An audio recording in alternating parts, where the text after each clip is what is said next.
Peace fam, yo, this is Brother Hatim. And you know, on the show today, I'm going to be showing you what hunger has taught me. What's she driving? Oh my God. Alright, I'm going to teach y'all what hunger and thirst has taught me. Put my tablet down, Sasha. Alright, so make sure you join the show, okay? Yeah. So, we juicing for the kids right now. And I think that's going to be part of me breaking my fast too, along with sampling all the stuff we've been working with. So, see you at the show. Yeah.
Alright fam, yo, so today we need to go over some of the stuff that's going to be going down. You know I'm breaking my fast, so I'm getting my water together. I like that 1907 by New Zealand. They got a good one that's artesian. Get that off of my stuff. Alright, we're going to try the Starkey. That looks like Alright, and we ain't tried that yet. We also gave a good review to the Volvic, and we got another one I want to try that's new. So if I don't get through all these today, we're going to do it tomorrow. Yeah, and some of the next days. But one of these I'm gonna crack open. I think I'm gonna start with the Starkey, right? And we're gonna drink because I haven't drunk in 3 days. Yeah. 9 p.m. is going down. It's not going to be live, but you know what I'm saying? So, you also know I'm going to be sampling some of the fermented foods, right?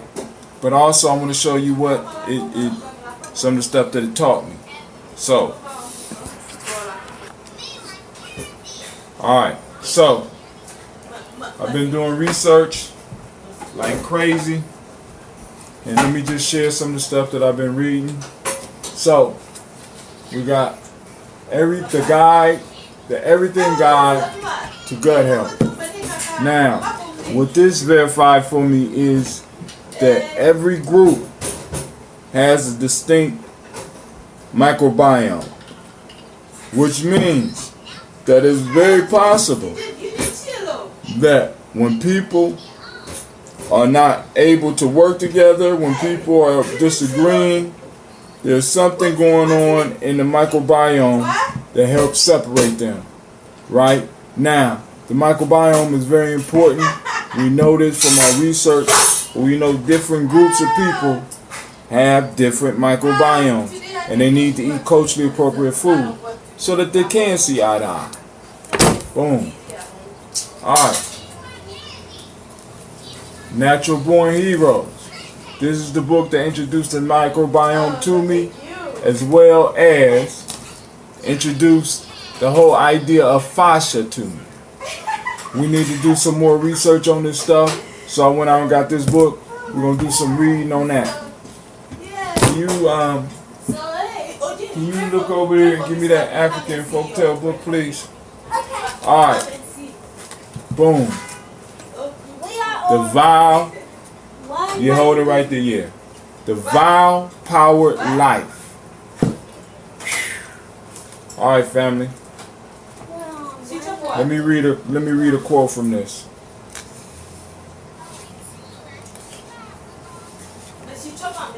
Don't worry. I'll let Felicia give you. How come you got the I thought that was the top. Don't lose my page. Because Daddy, if I give it to her, she will chop off. All right. This is a quote by Martha Graham in my reading of this book. There is a vitality, a life force and energy, a quickening that is translated through you into action. And because there is only one you in all of time, this expression is unique. And if you block it, it will never exist through any other medium and will be lost. The world will not have it. That's how important you are. But this talks about taking vows and keeping vows. Right? Using vows to empower your life. Which is nothing but purpose. Nia. Right? Right here. Parallel lives. This right here, I need to go through this and pull out the history of Lycurgus and show those people that are on Sparta's dick. I want to show y'all where Sparta got some of the shit that they got, and it came from us. Superpower breathing by the Braggs. Of course, I said we got to go on and work on our breathing. I'm working on that. Last but not least, we got Joseph Campbell, Hero with 1,000 Faces. Y'all know I'm a big Joseph Campbell fan. So we're going to go through this, and we're going to pull out what we can to help y'all. Gina, where's my book? So, now, in the African Folktale book, which I have forever, right? I'm going through it, and I'm doing it for the, I'm working on it for the 21 day piece, right? So yesterday I wasn't able to do nothing. I was tired. I just was cooking. So I'm putting down cooking as the workout. I know some of y'all gonna hate on me for that, right? But I baked all day, and I'm gonna show y'all some of the stuff that we accomplished. But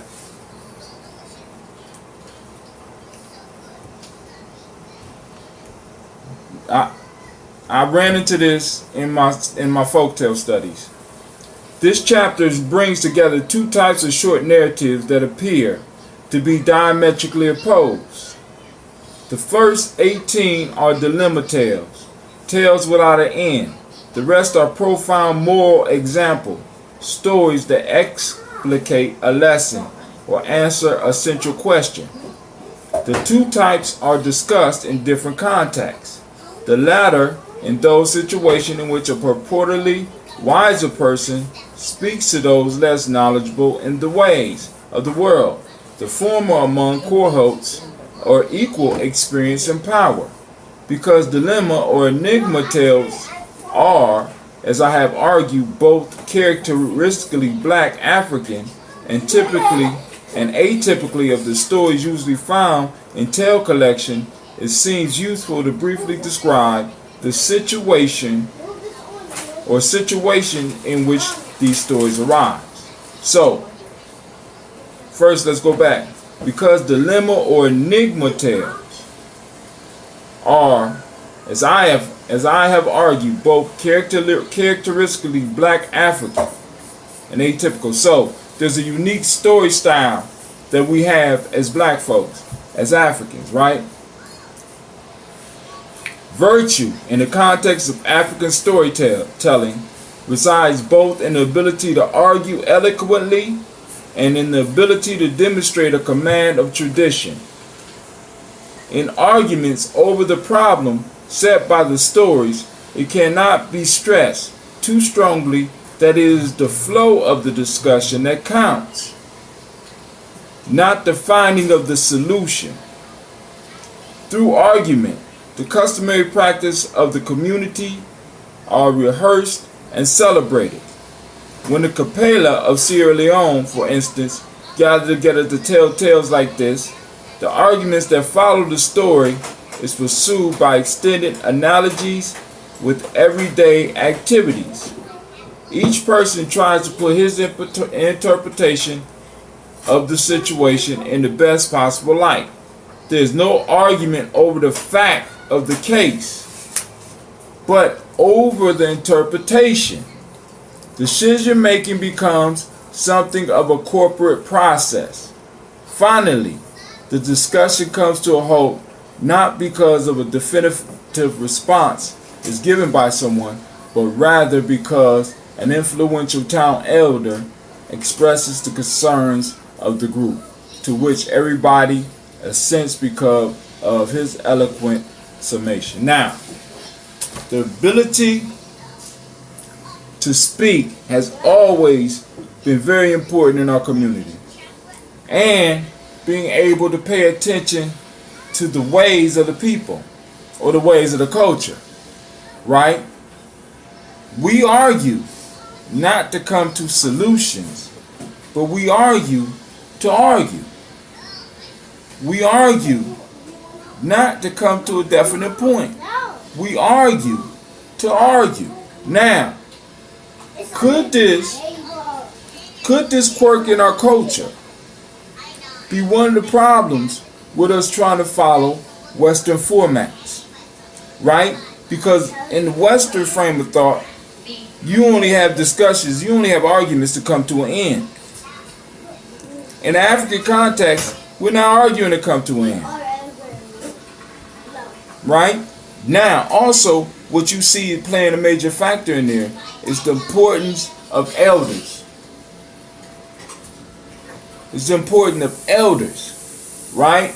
Which we have lost, right? Because every other culture just feel they could throw their elders to the side. In African culture, the elder plays an important role. The elder can bring a cease to the cyclical argument and bring forth the concerns of the people. What we need, right? So now I wanted to share that with you, right? Because I think that might be part of the issue we're having, because we're trying to fit our culture into a Western framework, and it'll never work. We are diametrically opposed, fam. Right? I mean, the lessons that we have, it won't work. We're trying to squeeze a round peg into a square hole. Right? And it's not going to work. You know, and I know a lot of you going to be upset about that. But too damn bad. Right? Get over it. Alright, so let me show you what hunger. Is somebody knocking at the door? Yeah. You just sitting there? Did Gina go to the door? Yes. Alright, so let me show you what hunger has taught me. Hunger and thirst. Alright, I told y'all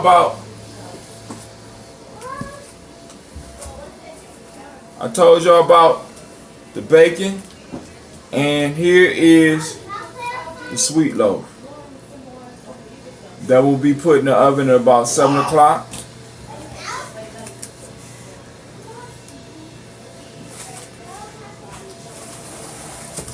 Here's the breakfast sweet loaf. I already cooked this one. I baked it. All from scratch, all using that ambrosia as a starter. I had took off a piece for a sample for Cleve and my wife. The only problem I got is that this damn bread, they say it's non-stick. This shit is not non-stick. So I'm going to have to go and pull it off. Matter of fact, I think we're going to do that while we on here. We're going to pull it off. But I'm going to show you the other bread and then get this out the way. Because I want to cut this up and put it in a bag so that I can start my days with this.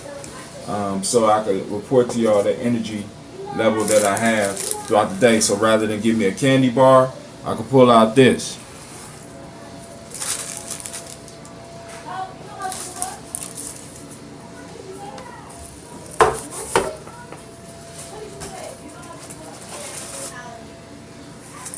Here is the regular with palm oil.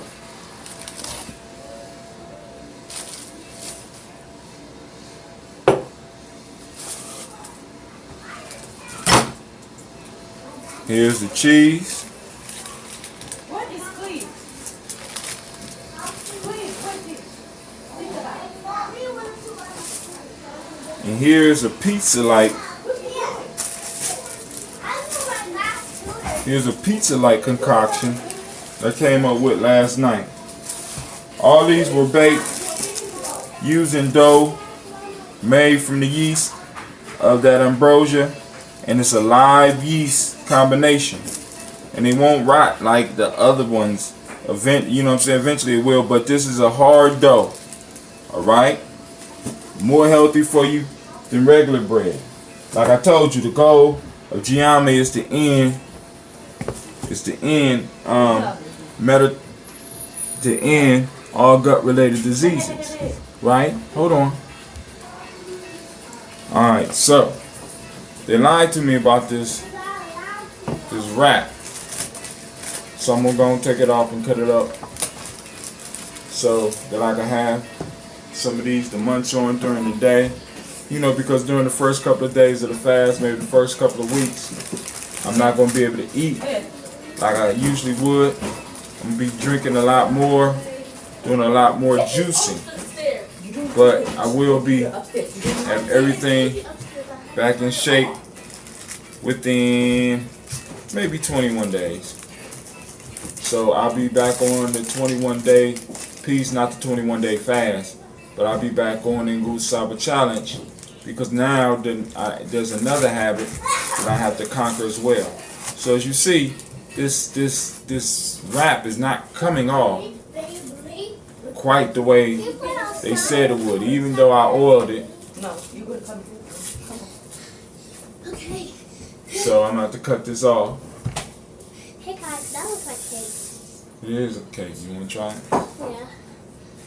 Can you go give me a big? I need a big plastic bag. Do you need flowers? Look at that. That's chocolate. Or dark chocolate. I might have to just cut off the whole bottom, family.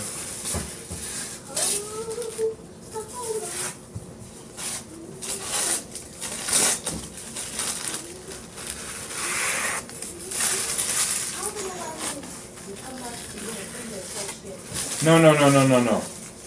Up under there. Those types.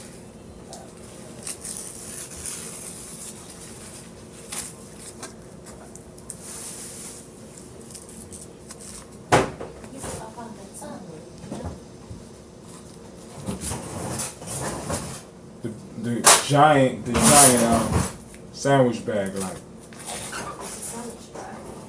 the big one.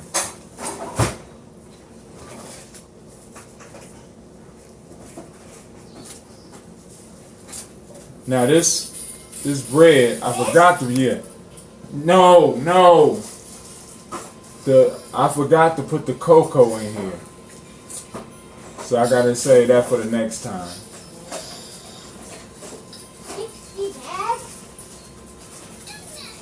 Can you help her, Vicky, please? The big freezer bag, please.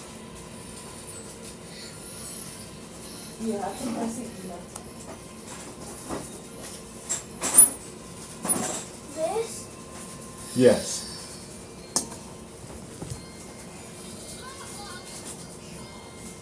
Did you get one up? Open it. Is that chocolate cake or dark chocolate? Ain't no chocolate in it, but it's nuts. It has chia seeds. It has hemp. It has nuts, cranberries. Thank you. Cranberries, raspberries, no cranberries, and raisins. I might just have to cut off. Oh, I'm so mad. So I'm gonna cut off the pieces with the little plastic on it.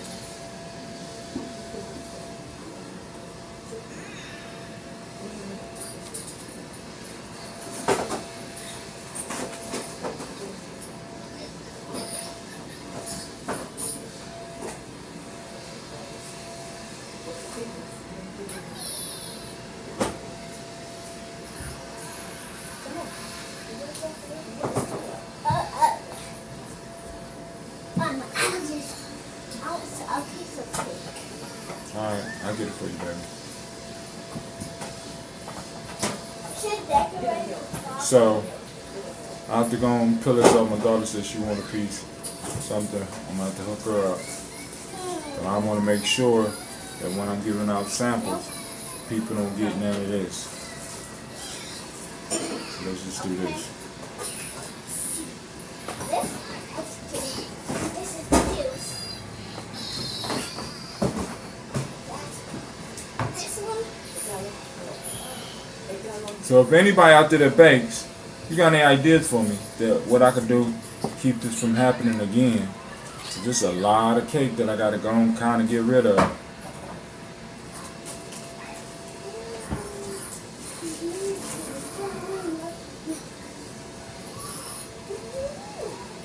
Feel free to leave me some words of wisdom down there, because I haven't baked in a long time.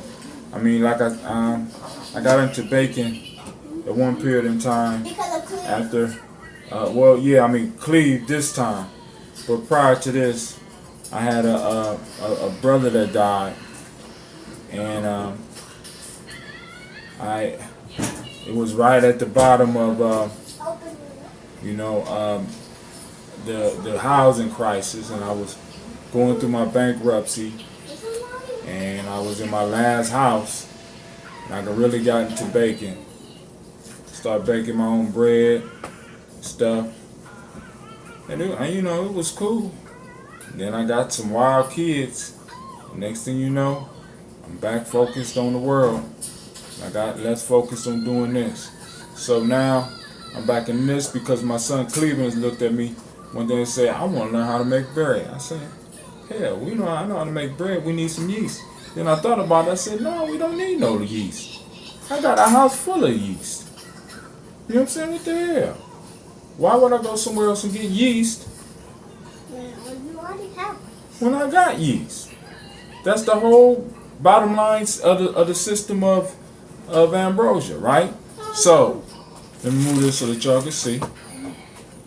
I got it on a cutting board. This is going to be the morning bread. Gina, you want a piece? So I'll give you a piece now.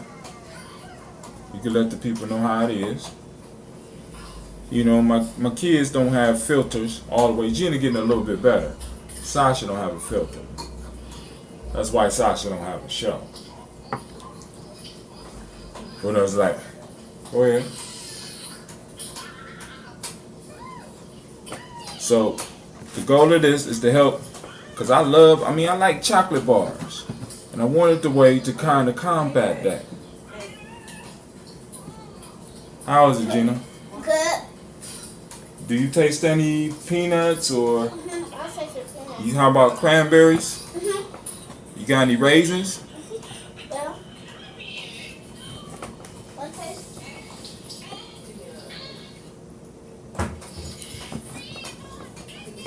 So I'm gonna cut it into squares, and I'm gonna be sharing it with people. And I can't wait to sample it after I get off this fast. I'm only gonna be able to do a sample, you know, because I ain't gonna be able to eat a lot. But this bread is a little bit heartier than the little punk bread that we have, or that we've been fed right now. So this should last about a week, and once I refrigerate it, it should last a little bit longer. So I'll be able to take pieces to work to help with my cravings. Because like I said, this is that ambrosia all the way. So I cooked it for an hour at 350. almost an hour. I think this batch right here, I'm gonna need to do about 45 minutes. Gina, where did you put the plastic bag, baby? You had it, I gave it to you. Whoa.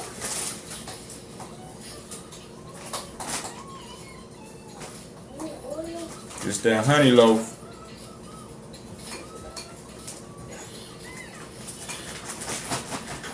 If you have nut allergies, I'm sorry, but I sprouted the nuts before I put them in here, and once I'm able to taste, I'll be able to adjust the recipe. Same with the pizza-like concoction. I want people to understand this ain't the soft bottom pizza, just that rough bottom for them warriors out there. You know what I'm saying?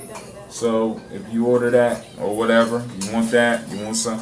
When you come and you talk to Brother Hatem, I'm talking about pizza, because now I just know I need to make the pizza a little bit thinner. Because and then on top of that, I got palm oil on it too. So a lot of y'all got to get used to some of the flavors of your culture, right? Palm oil is definitely a cultural flavor. Jenny, can you bring me one more bag, please?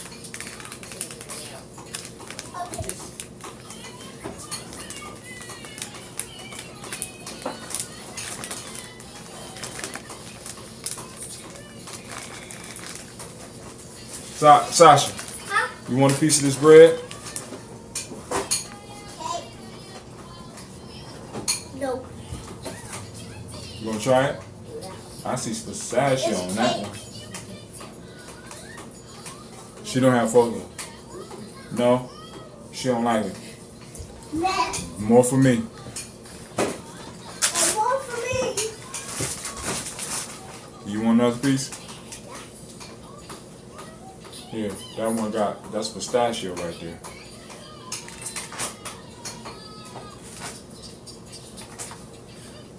You want a piece, Vicky? Here you go.